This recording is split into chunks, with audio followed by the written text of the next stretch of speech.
The Seahawks really need to go beat the 49ers on Thursday Night Football at home in the throwback uniforms, and it would really change the course of the rest of the season. How the division standings are pretty much placed at right now, the difference of tiebreakers, how many games up we'd be, and overall, they need a better vibe right now. After losing to the Detroit Lions, which I think was a fair loss, I've talked about it on this channel. They were missing 6 or 7 out of their top 11 defensive players, and the Detroit Lions are good. You're not going to win every game in the NFL.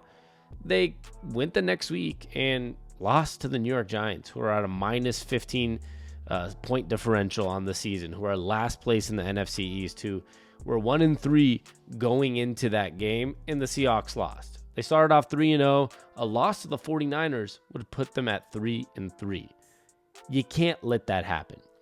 Now, the 49ers are 2-3 themselves, but they're still at a plus 20 point differential on the year, and they're a good football team still. No matter what people believe about the 49ers, yes, are they hurt? Absolutely. Are they less good than they were probably last 3 or 4 years when they were making Super Bowl runs? Possibly, but they're still good. And if you look at things like PFF grading, the 49ers are still the number 1 overall graded team on PFF. Overall, number 1 as a 2-3 team. So imagine if a couple different things went their way, we could be looking at a team that's 3-2, 4-1 for whatever it is. You know, they would be a really good football team. So the Seahawks can't lose this game. They're sitting at 3-2. A win against the 49ers on Thursday Night Football would put them at 4-2. It would put the 49ers at 2-4. The Rams are at 1-4, and the Cardinals would be at 2-3. So we'd pretty much have a 2-game lead on the 49ers already, rather than being tied in the division and being in second place because of the tiebreaker against the 49ers. And if the Cardinals won on Sunday, we'd be looking at us in third place due to tiebreakers. If the Cardinals win and go 3-3, it'd be Cardinals, then 49ers, then Seahawks. A win would put us 2 games ahead and a game and a half essentially ahead of the Arizona Cardinals. So it makes a huge difference. It's a good way to start when we look at tiebreakers that are going to happen later in the year, especially in a division like the NFC West right now, which is a little down. Well, it's a little down, but you should take advantage of things when it's a little down. And of course, we're still dealing with injuries. So I'm not going to sit here and pretend like we're not. Byron Murphy is still going to be out. Uchenna Nwasu is now going to be on the IR again and miss 4 or 5 weeks. There may be more. They're hoping he'll be back by the end of the season. It's not considered to be a season-ending injury as of right now, but he's not playing, and that's not good, obviously. And who knows? Like you're looking at Tariq Woolen being out on Thursday. I forgot that as well. So there's a lot going on our defense, and we have 3 players that are still questionable going into Thursday, which is Derek Hall and Boye Mafe. So that whole line/edge rushing, I mean, whatever you want to consider. I know Nwasu, Hall, and Boye Mafe are all considered linebackers on the depth chart, but they're like edge linebackers. They're edge rushers. And, I consider them all part of the defensive line.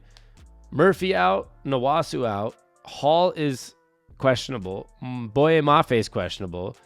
Tariq Woolen's out in the secondary, and Julian Love is questionable.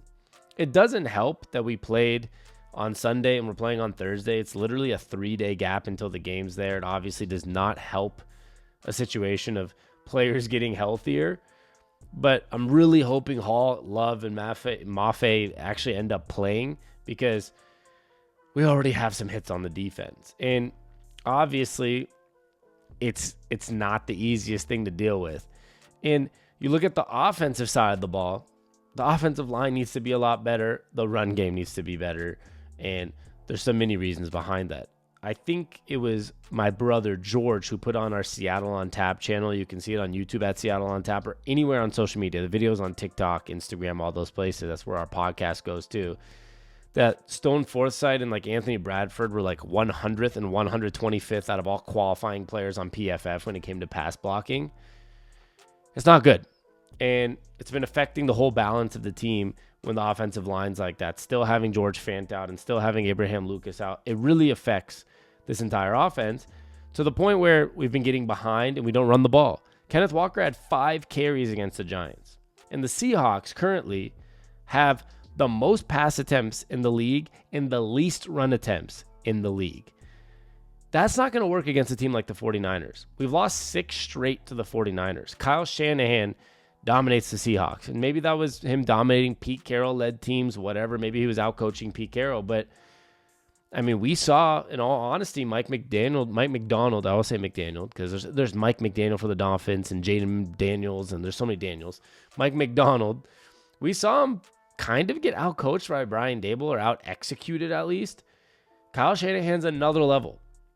So when you have those injuries on defense, you got to find ways to be smart. I'm not worried about Mike McDonald figuring that part out. But on the offensive side, Ryan Grubb, a first-time offensive coordinator in the NFL, the offense has been good. He's been a good offensive coordinator. But last week was bad. We know the line's bad. I know that you go down a little bit, but you can't get only 5 carries from Kenneth Walker. It just allows the defense to not be on their toes, and it allows the defense to be prepared for what's coming, a pass.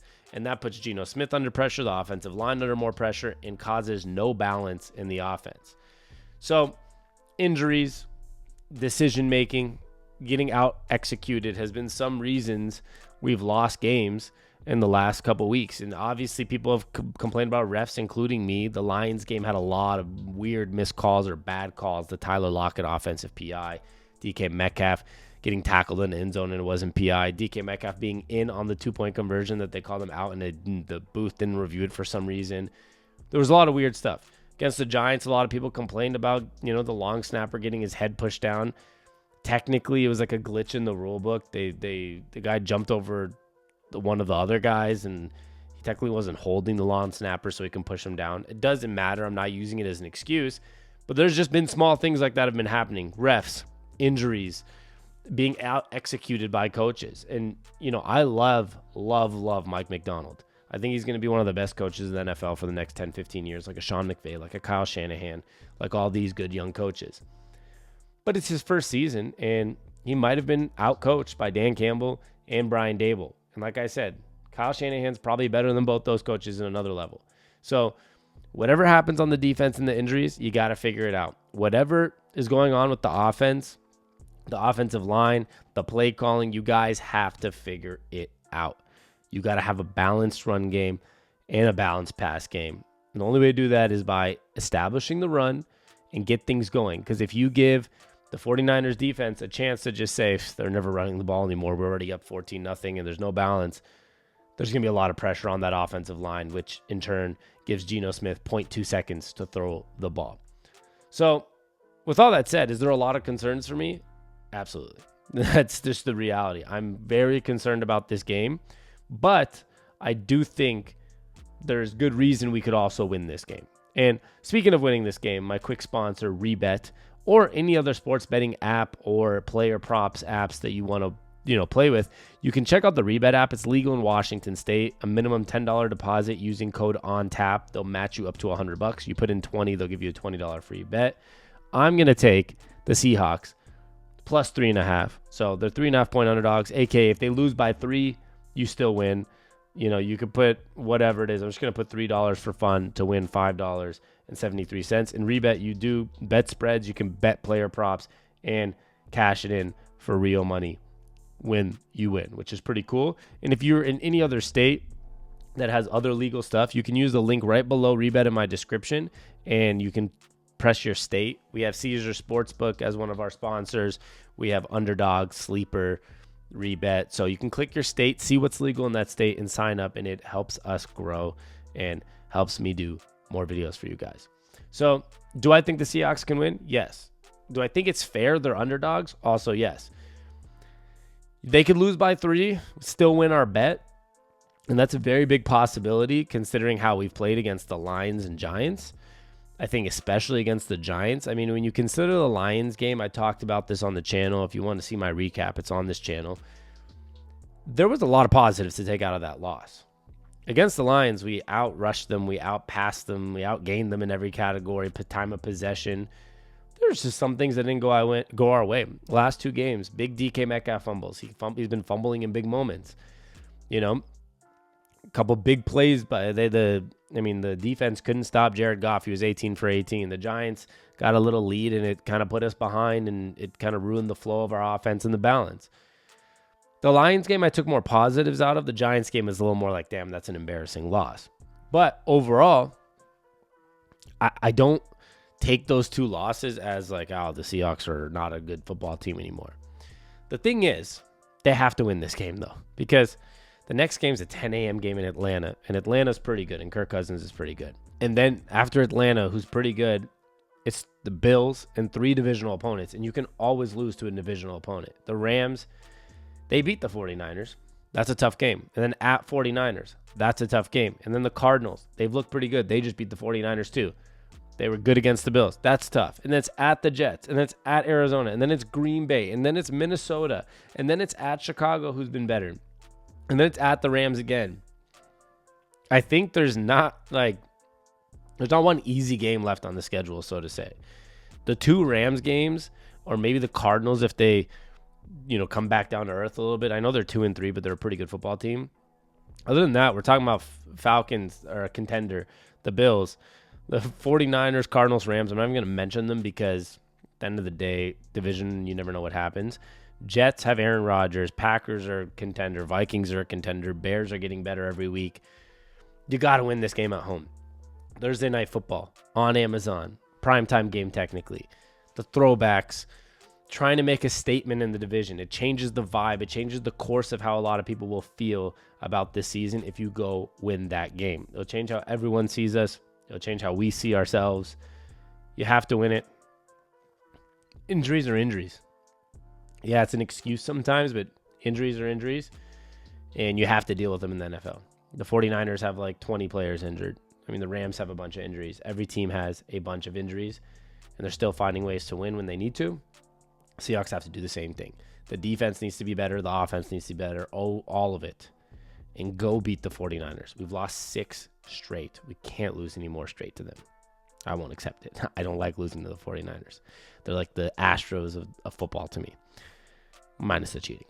But go win this game. Show the world that we're legit. The last 2 games were just a tough stretch. A lot of injuries. New head coach, new coaching staff. They're young. They're going to have to adjust and figure things out. Only 3 days rest. It might be tough, but let's go win this. I'll see you tomorrow after the game, hopefully. If we win. If we lose, I'll probably wait till Friday morning to record because I'll be a little bummed. But I love y'all. Thanks for stopping by. Make sure you like and subscribe and turn on the bell notification to make sure you get all my videos when they post. I love y'all, and we'll see you next time. Peace.